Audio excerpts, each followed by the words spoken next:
Okay, so we're back. So as mentioned before, I was gonna come back and do this. I just needed to get a little bit more time to do some fact checking on my end because it's been a while since I actually even mentioned Sisyphus and the Phoenix. So this will tie into the narrative. I just gotta find a good way to actually write this. But unfortunately, I really don't have a lot of time. I'm still suffering from that hangover, but I gotta get ready to go to another party. So this will probably be my last stream until maybe later on tonight. So we already got the horror one done earlier. We're gonna be doing Umineko stuff. I'll do some Golden Sun after this, then I definitely gotta get going.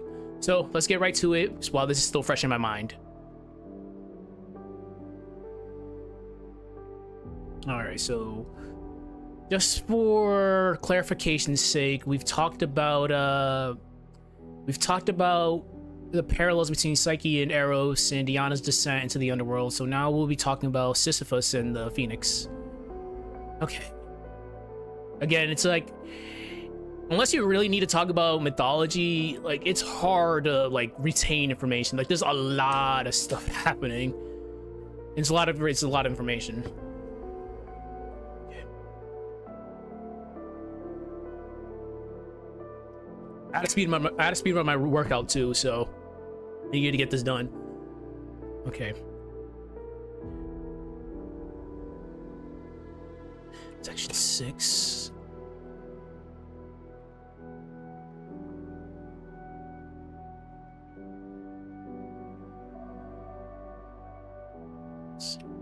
Sisyphus.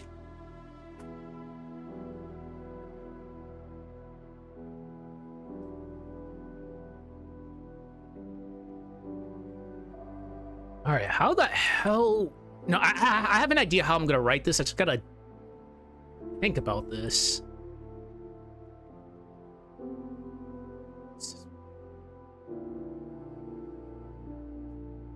Okay.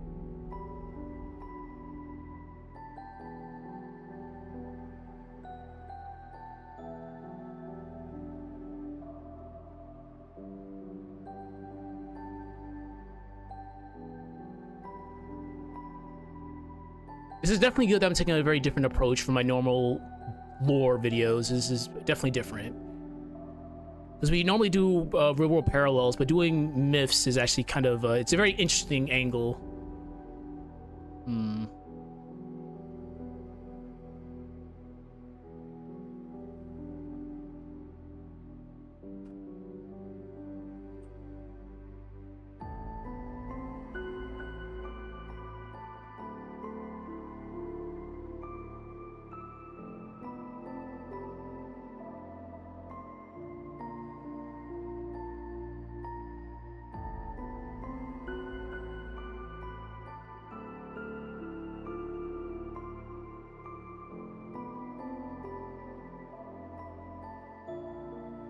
So...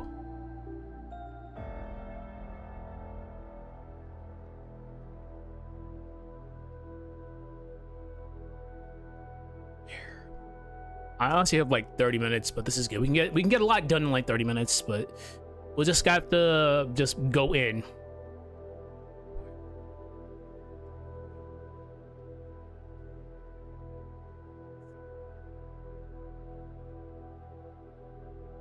It's like a phoenix resurrecting itself over and over again.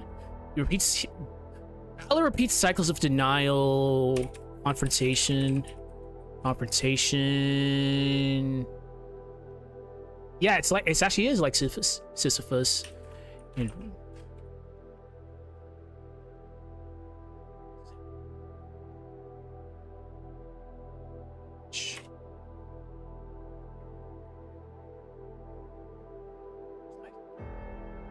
Sisyphus.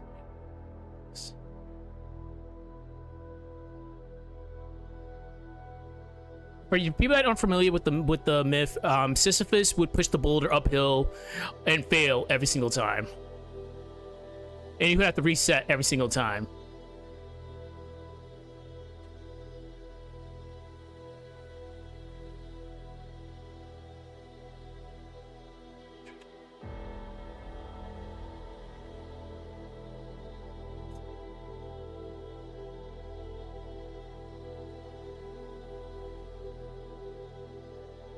Balor's experiences can be seen through the lens of recurrence, where he endlessly repeats cycles of denial, confrontation, and reset, much like Sisyphus pushing his boulder uphill only to face failure again. Okay, so carrying on after that. However, this cycle is not simply punishment, but can be... Wow, whoops.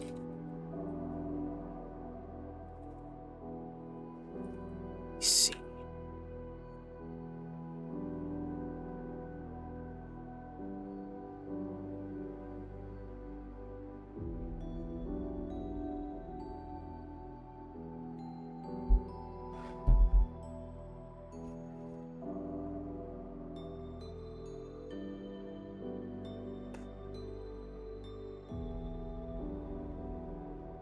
I eat shakers at times. I really do. However, this cycle is not simply punishment, but can be seen also as a...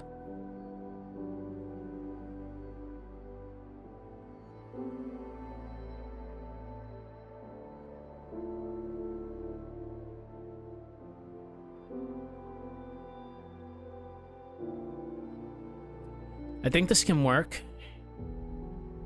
It has a crucible.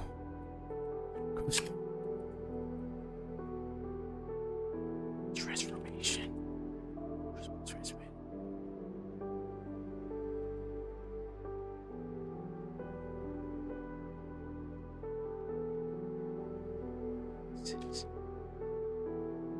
Wow, that's really bad. I misspelled that. That's really, really bad. I misspelled that. That's tragic that I misspelled my own tag. Oh my old gamer tag. Holy shit. I'm not looking at my keyboard. I'm going off of like muscle memory, but sometimes I whiff really badly. Some of the phoenixes so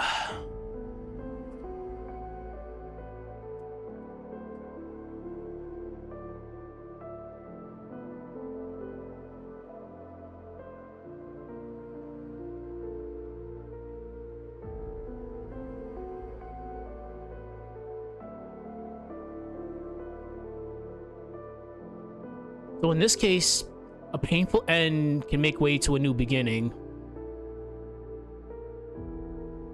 Yeah, so.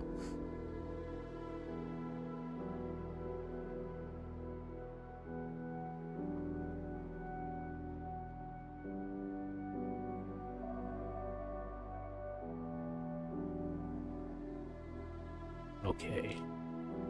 However, the cycle is not simply punishment, but can be seen also as a crucible of transformation, similar to the Phoenix's cycle of burning, death, and rebirth.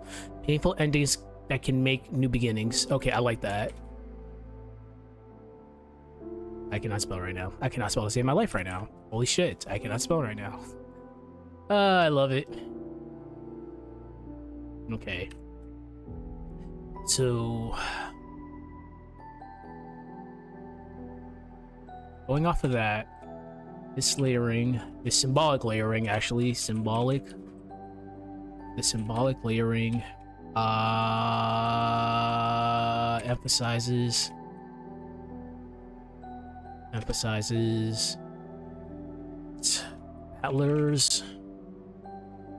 Battler's journey.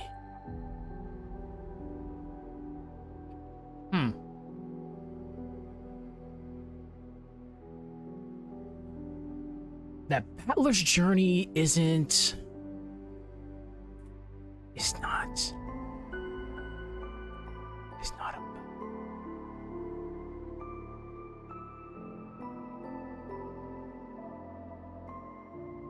This symbolic layering emphasizes that Battler's journey is not a final victory in a traditional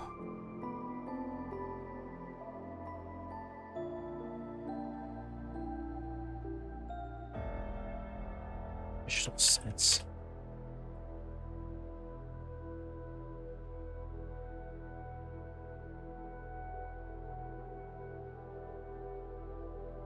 Achieved. Emotional growth achieved through.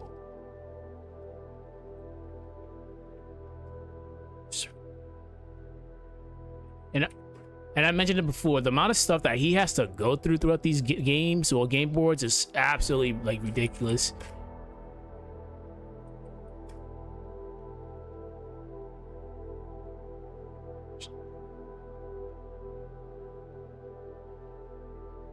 So this symbolic layering emphasizes that Battler's journey is not about final victory in a traditional sense, but about emotional growth achieved through perseverance and repeated self-confirmation.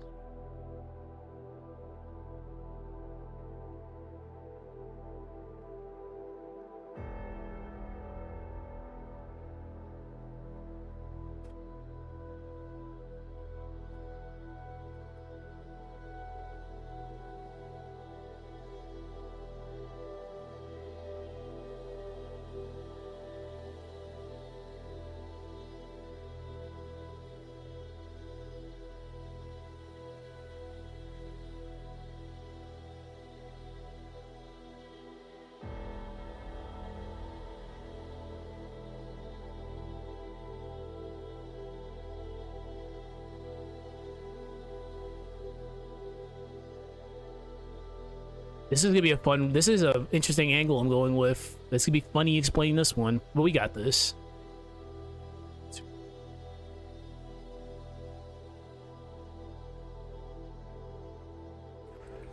So the repeated death of the detective persona is necessary for the birth of a more integrated, vulnerable self. Okay, that's clear.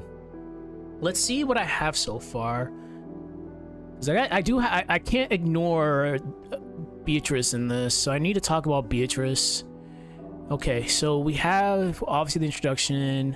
Section 1's the persona of the detective. Section 2 is betrayal, trauma, and defense mechanisms. Okay, that's good. Section 3 is fragments in memory and emotional conflict. That's fine. Section 4 is myth parallels with Psyche and Eros. Section 5 is Iana's descent. Another myth parallel with Iana's descent. Section 6 I just did was Sisyphus and the Phoenix.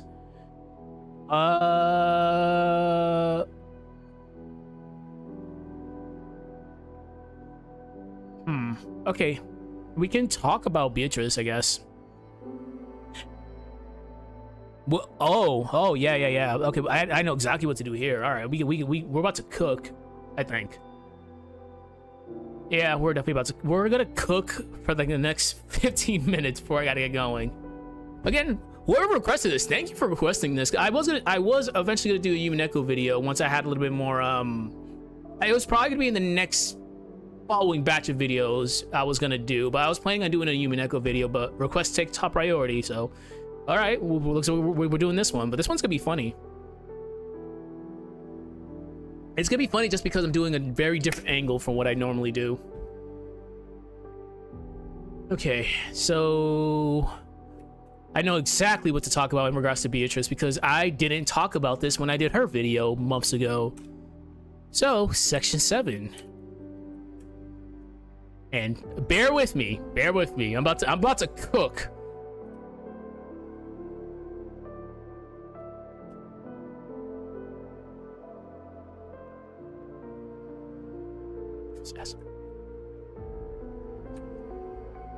Beatrice Asmir.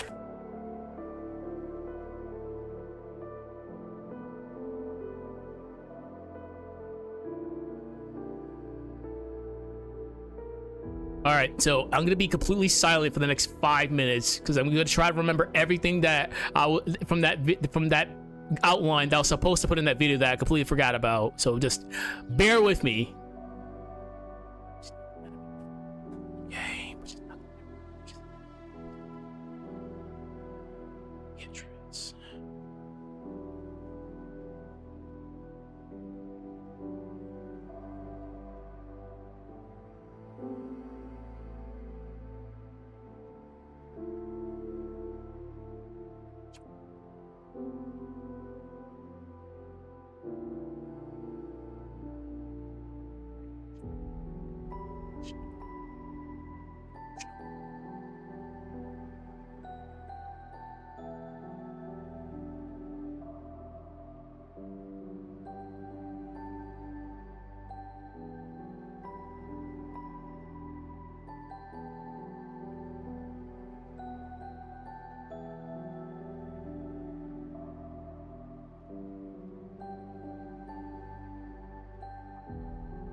Holy crap.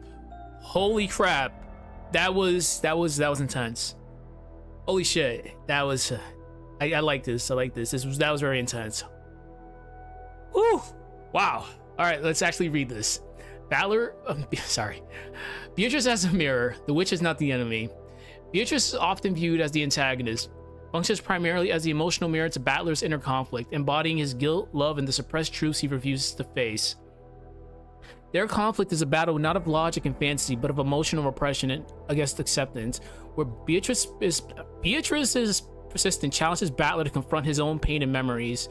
The tension between red and blue truth in their exchange has symbolized the clash between the emotional truth beneath the denial and protective lies Battler clings to. The red truth represents undeniable emotional reality, while the blue truth stands for constructed defensive realizations.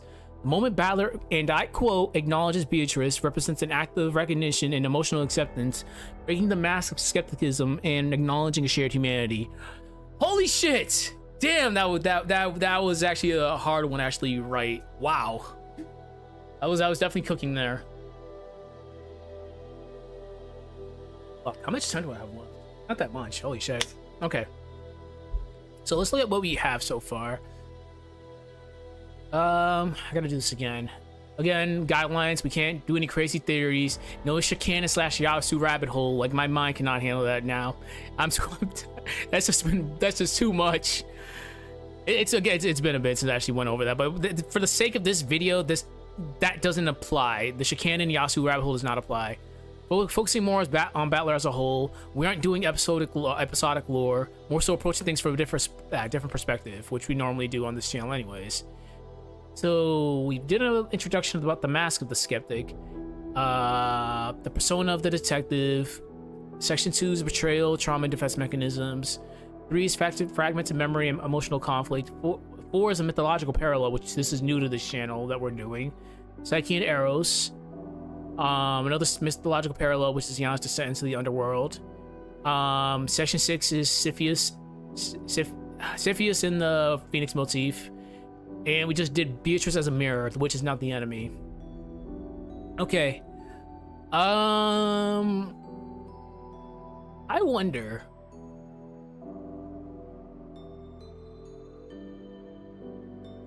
I got you. I think, all right. Because I'm technically running out of time now, so I do have to wrap it up. But when I come back, I'm going to do something. Because I know you guys like the angle introduced with Rosa's resentment towards Battler. I'll go into a little bit more detail about it because it's there. Like, you can see there is some resentment between the two. Battler represents everything that Rosa could have had. She could have rebelled. She could have left. But Rosa is lonely. Battler surrounds himself with friends. Battler has friends. Rosa doesn't have anything left besides Maria, and you already know how the relationship is strained. So since people like that angle, we'll touch more upon that. But we did good. We got a lot done in the limited time that I have. So later on, I'll come back after the party that I have to go to. We'll do a little bit more of this, do a little bit more horror, and that's pretty much it. Good stuff, and I'll see people later. Have a good one and enjoy the rest.